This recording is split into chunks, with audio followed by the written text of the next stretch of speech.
जब इस त्रिलोक का सम्राट बन जाऊंगा तो मेरी साम्राज्ञी कौन होगी? परंतु तुम्हें देखने के पश्चात प्रश्न और सोच दोनों ही समाप्त हो गए। आओ, मेरे पास आओ।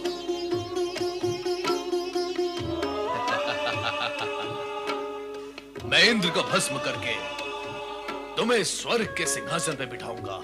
दुष्ट भस्मासुर, पार्वती हमारी अर्धांगिनी है और तू हमारा सेवक।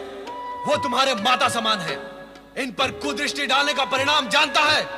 हम तुम्हें इसी समय भस्म कर देंगे। भस्म करने का काम जब तुम करते थे वो युग गया भस्मधारी। अब भस्म करने का कार्य मैं करता हूं। मैं, इससे पहले कि तुम मुझे भस्म करो, मैं ही तुम्हें भस्म करके इस सुंदरी को अपना बना लेता हूं। वही रुक जा दुष्ट। प्रभु अपनी रक्षा करे। भाग जाए यहाँ से, भाग जाए प्रभु।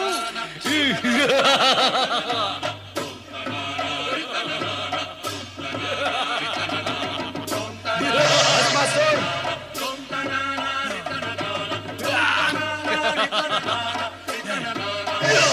भस्मासुर,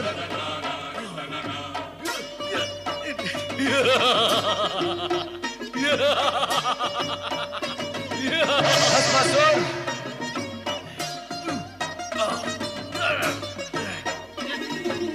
भस्मासुर,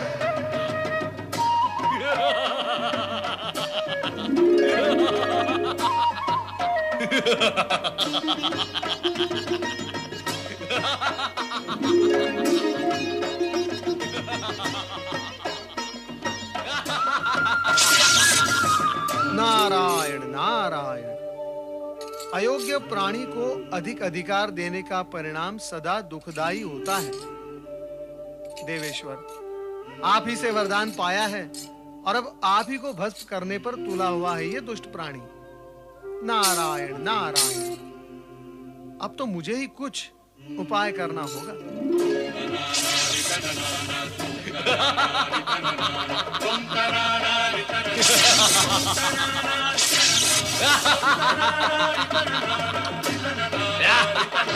रक्षा करें प्रभु, श्री हरि प्रभु हमारी रक्षा करें।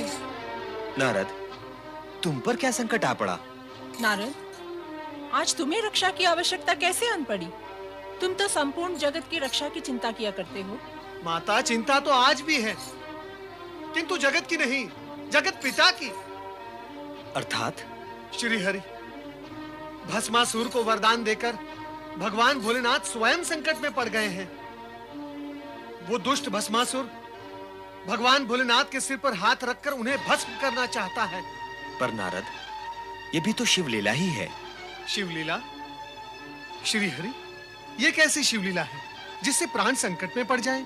नारद, शिव ऐसी ही लीला करते हैं कि जगत के सारे प्राणी इस सत्य को जान और मान लें कि अयोग्य प्राणी को अधिक अधिकार और वरदान देने से जगत को दुष्परिणाम भोगने पड़ते हैं। किंतु इस समय तो आप उन्हें दुष्परिणाम भोगने से बचाएं। स्वामी, आपने सदा ही शिव पार्वती को संकटों और बाधाओं से उबारा है। आप शीघ्र ही उनकी सहायता करें। वो तो करनी ही होगी।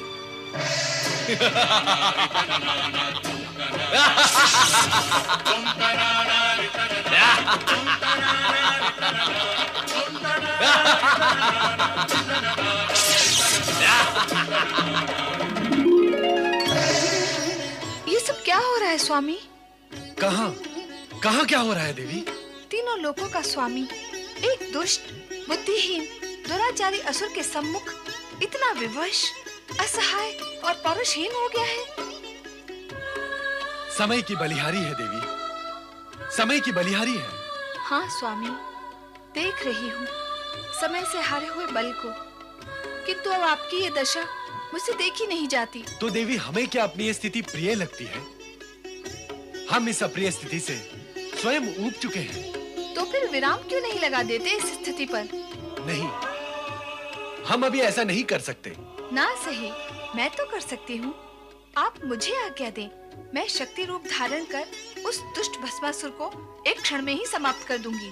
तुम यदि ऐसा कर दोगी तो हमारे वरदान का क्या होगा जो हमने भस्मासुर को दिया है कि उसे कोई भी नहीं मार सकेगा।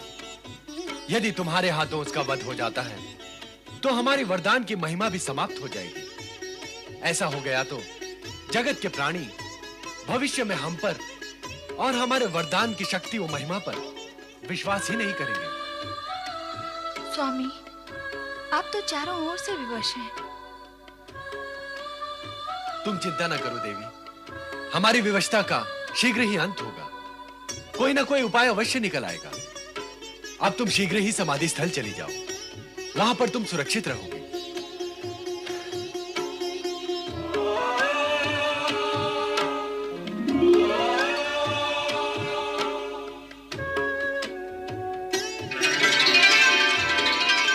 कहाँ है शिव शंकर? कहाँ है महादेव?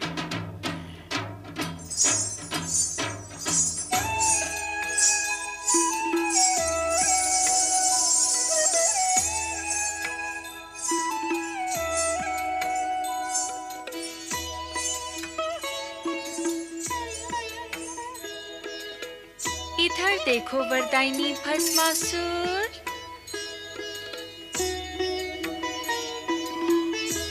ध्यान से देखो।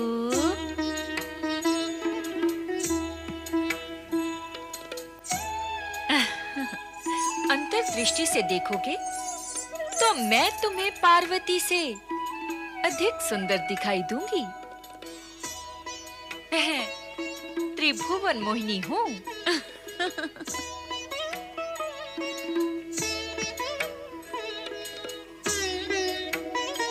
रूप और सुंदरता में मेरी बराबरी करने वाली अन्य कोई सुंदरी इस जगत में नहीं है। मुझे अपनी महारानी बनाकर जगत का सर्वोत्तम सुख भोगो भस्मासुर। मुझसे विवाह करके भस्म करने के इस झंझट से सदा के लिए मुक्त हो जाओ। तुम तो अनुपम सुंदरी हो। मैं तुमसे अवश्य विवाह करूंगा, इसी समय विवाह करूंगा। मैं भी यही चाहती हूँ और तुम भी यही चाहते हो। फिर विवाह में विलंब क्यों? विलंब तो तुम कर रही हो सुंदरी। मैं तो तुम्हें पाने के लिए आतुर हूँ। चलो विवाह करें। तनिक रुको भस्मासुर। हमारी कुलरीति ये है कि विवाह से पूर्व अपने कुल देवता के सम्मुख नृत्य गान करके उन्हें प्रसन्न करना पड़ता है। नहीं तो कुल देवता रुष्ट हो जाते हैं और विवाहित जीवन संकट में पड़ जाता है। नहीं नहीं, हमें संकट में नहीं पड़ना है। हम असुर तो दूसरों को संकट में डालते हैं। बताओ, कौन है तुम्हारे कुल देवता और नृत्य कहाँ करना है सुंदरी? आओ।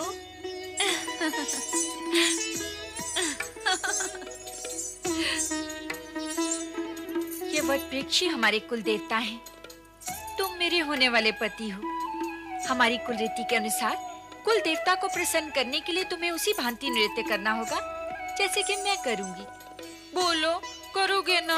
अरे तुम कहोगे तो नृत्य क्या, मैं कुकृत्य भी करूंगा। चलो शीघ्र नृत्य आरंभ करते हैं ताकि नृत्य करके हम शीघ्र विवाह कर सके। तो चलो नृत्य गान आरंभ करते हैं। गान? क्या हुआ, रुक क्यों गए? मैं नृत्य तो कर सकता हूँ परंतु गान नहीं गा सकता। क्यों? मेरा कंठ बेसुरा है। यदि मैंने बेसुरा गीत गाया तो मेरे जाति वाले असुर ये समझकर यहाँ पर आ जाएंगे कि मैं उन्हें पुकार रहा हूँ। नहीं, मैं गाना नहीं गा सकता। अभी अभी तो कह रहे थे कि कुकृत्य भी कर सकते हो। कुकृत्य करना तो हमारा कुल धर्म है सुंदरी, परंतु मैं गीत नहीं गा सकता। तो ठीक है, तुम केवल नृत्य करना, किंतु उसी भांति जैसे कि मैं करूं। वैसा ही करूंगा। चलो शीघ्र नृत्य आरंभ करते हैं ताकि हम शीघ्र विवाह कर सके।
देवादिदेव प्रणाम।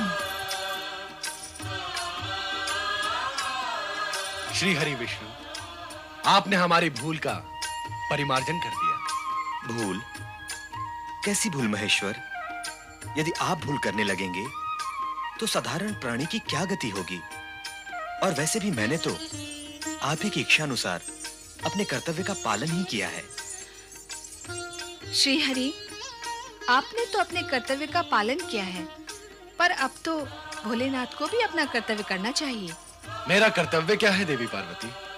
भविष्य में किसी को भी वरदान देने पर प्रतिबंध लगाना। समाप्त कर दें अब वरदान देने की परंपरा। यह कार्य अब ब्रह्मदेव व श्री हरि विष्णु को सौंप दें। नारायण नारायण। माता जो दे वो देवता, और देवता देने का कार्य कैसे समाप्त कर सकते हैं? भगवान भोलेनाथ ना परंपरा त्यागेंगे, ना अपना उदार स्वभाव। वो तो भोले भंडारी हैं। अर्थात फिर से कोई को पात्र निर्दोष जन पर अत्याचार करने आएगा? नहीं नहीं माता, अब भगवान भोलेनाथ केवल सुपात्र को ही वरदान देंगे। सच्चे भक्तों को हानि भी तो नहीं होनी चाहिए। निश्चिंत रहो देवी पार्वती, अब तुम्हें कुछ कहने का अवसर नहीं मिलेगा। अब हम वरदान देने से पूर्व पात्र की परीक्षा लिया करेंगे। देवादिदेव महादेव की जय। पालन करता श्री हरि विष्णु की जय। भगवान भोलेनाथ की जय।